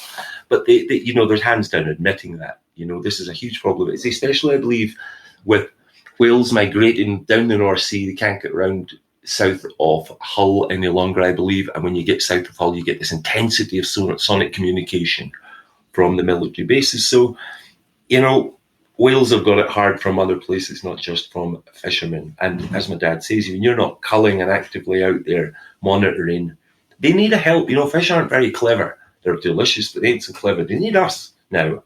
When there's 7 billion people looking at eating a fish, they need us to manage those stocks. And I farm out here. I grow crops here in Colombia, and we always say there is no fertilizer so good as the farmer's feet. And there is nobody better qualified to manage fishing stocks in Scotland than Scottish fishermen themselves. And I think we have to realise that and trust. And this idea of we don't know what a fisherman does when he leaves the port, he could do anything. That's right, when you go and have 40 men on a giant industrial Russian or Chinese whaling ship. It's different when you got 7 boys from Macduff and Hopeman sitting on it's not the same. These guys aren't battering sharks and finning them and throwing them over the side. They're playing PlayStations and hoping they'll get another hour in their bed before they... So in your mind, you think there's a massive difference between a local sort of a boat that's going out 30, 40 miles, 5 people on their little crew, compared to the big sort of, I don't want to, the big trawlers that are going out for weeks and weeks and weeks. It's a fallacy, and this is another thing that they try to play this picture of big is bad and nasty. I'll take it back to just my time in the industry, and here's my observation. When I was as a younger, my father had a boat. All the family, every family had their boat and they fished. And there were smaller. Well, that one particular was a wooden boat, 54 feet, with a 88 horsepower engine. Light, small engine, small boats, fishing inshore. There was right round the coast. That was typical. There'd be hundreds and hundreds, thousands round the coast. And there would be only, obviously, the open decks, very dangerous. If the weather was bad, they wouldn't be out. Now, as time went on, boats got bigger and more powerful. And there's now much less boats than there was then. And two reasons for that. One was the EU, in their infinite wisdom, to to conserve the stocks, took a decommissioning scheme out. So boat fishermen could get paid for their boats, break it up, and retire gracefully. And that was the industry bought into that, and that was fair enough. Not being aware of the fact that it was only happened in Scotland. So what they've done is they've decimated the Scottish industry by about 3/4 of the fleet, and it's been replaced by Spanish, French, and German. So that's one of them. So it's And I have a good friend. I suppose they're all friends. He reckons, his dredging. No, I'll go back. So I'll go back. I'll finish what I was saying. So the boats get bigger, and they get more sophisticated. Now, to a warped mind, they could make a story about how that is all bad.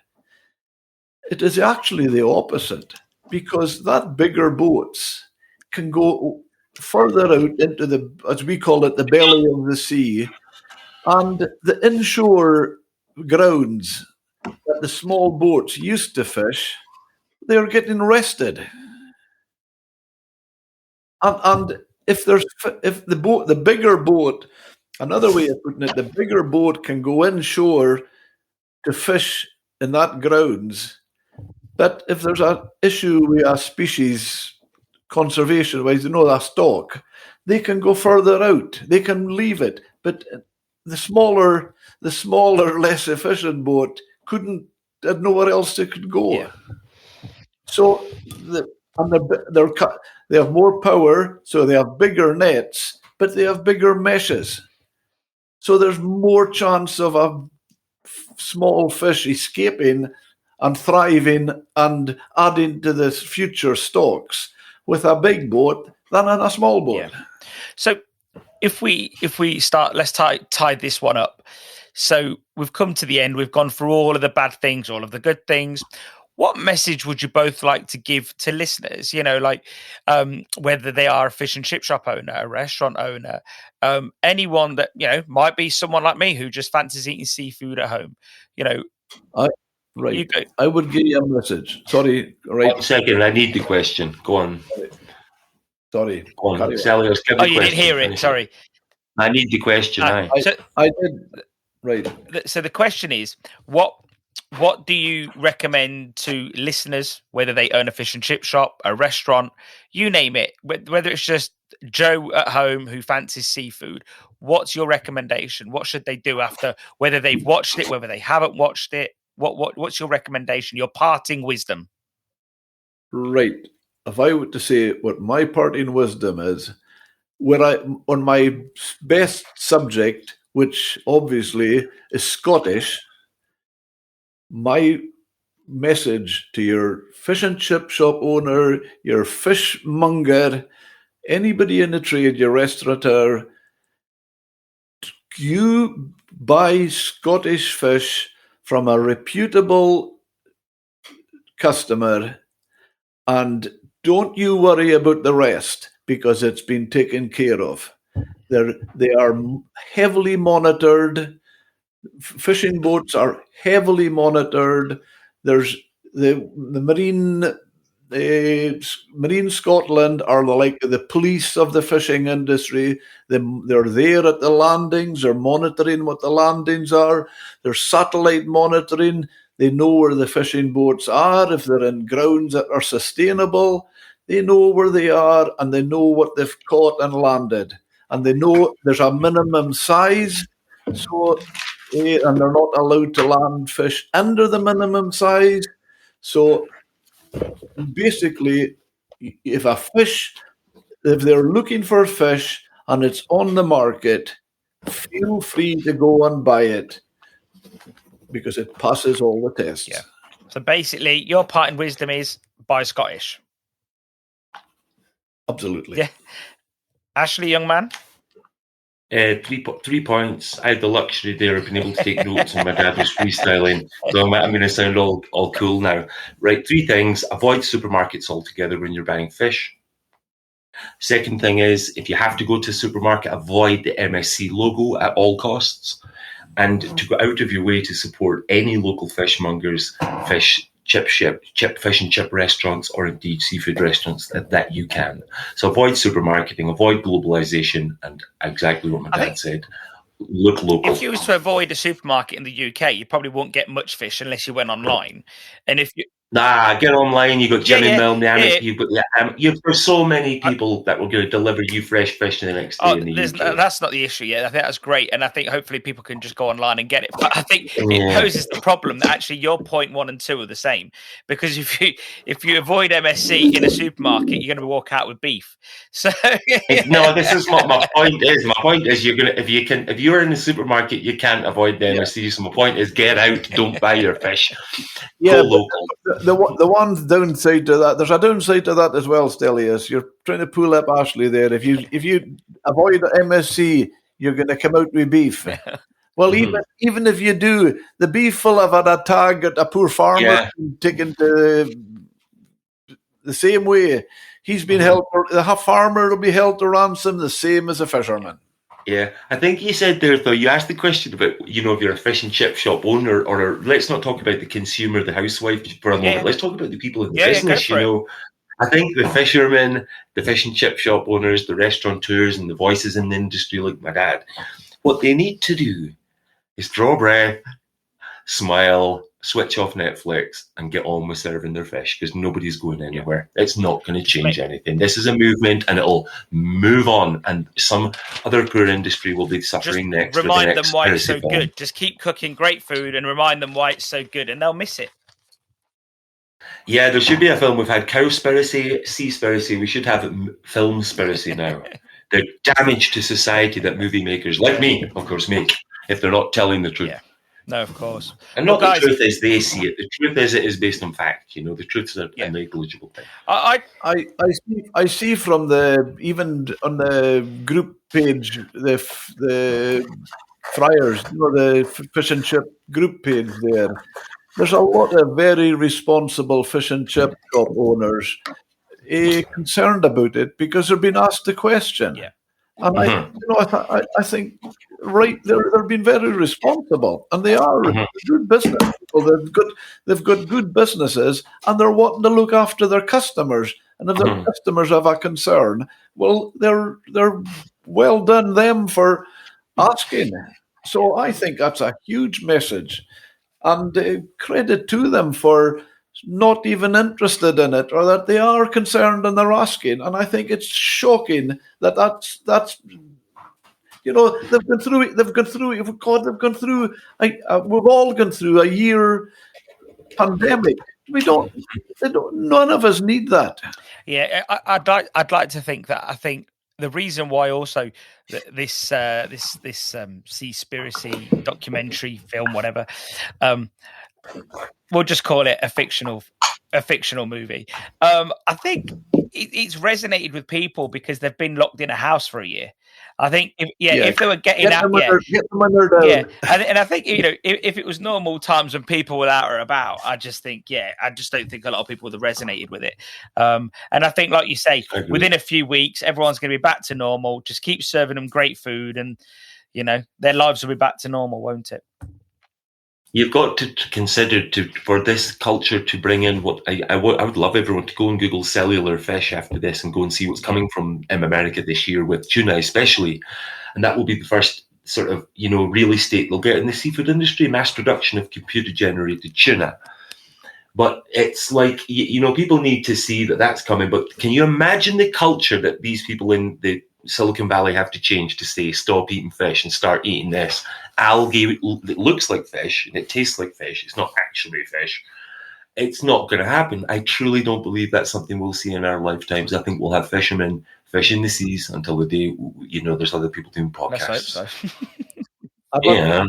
I've another quick answer for your fish and chip shop owners. Go on then, Jim. You can have the final note. Go on. Right. Instead of hammering cod and haddock, offer saithe and hake as well.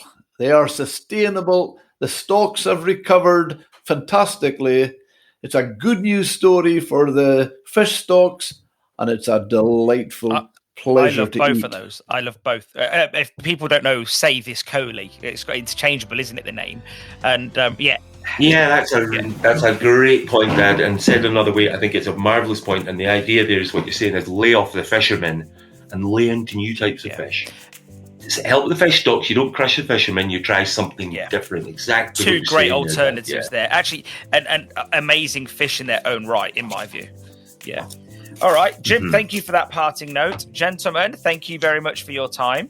And you've got the night ahead of you. We've all got you've got the day ahead of you. We've got the night ahead of us, and I hope we all have great days. I'm sure we will. Thanks a lot. Thanks for having us guys. on. Thank you. All the best, you both. Thank you for listening to this episode of the Ceres podcast. This was brought to you by Ceres Pure Food Innovation and your host, the founder and managing director, Stelios. This episode wouldn't have been possible without our show supporter, Indulgence Patisserie. Why not get a slice of the action and sell a tasty treat to your customers? No waste, just profit. Visit indulgence.co.uk and tell them you heard about them on the Ceres podcast. Support us by supporting our sponsors. And whilst you're in the supporting mood, why not leave us a 5-star review on Apple Podcasts? It helps others find us.